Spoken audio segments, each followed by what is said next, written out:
tapat na lingkod ng Panginoon. Sige, yan ang pintuan patungo sa langit.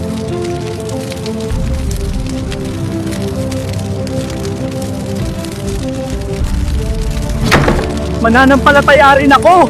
Gusto ko rin pumasok sa langit. Langit! Langit! Bilisan! Pasok na! Hindi lahat ng naniniwala sa Panginoon ay makakapasok sa langit.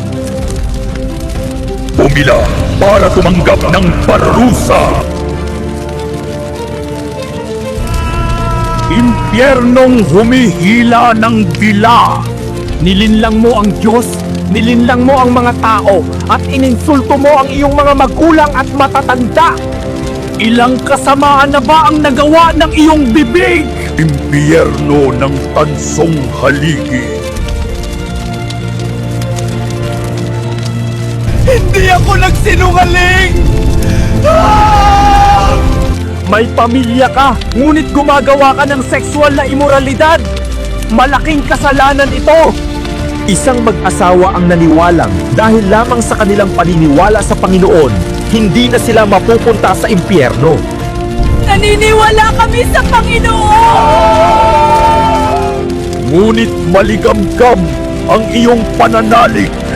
Paminsan-minsan ka lang nagsisimba at nagdarasal, pero kadalasan ay iniiwan mo ang Panginoon. Pagkaingit, pagmamataas, pagsisinungaling, paglalasing, hindi mabilang na mga kasalanan. Kumpletong parusa sa impyerno.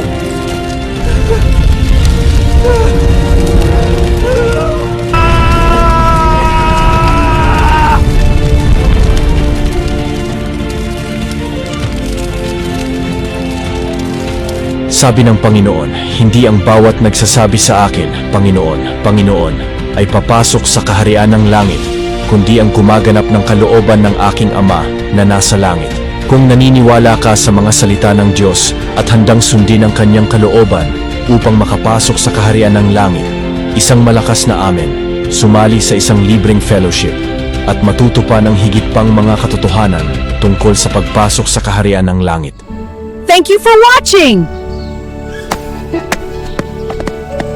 Do not forget to support my channel by clicking like, share, and subscribe! See you in the next video!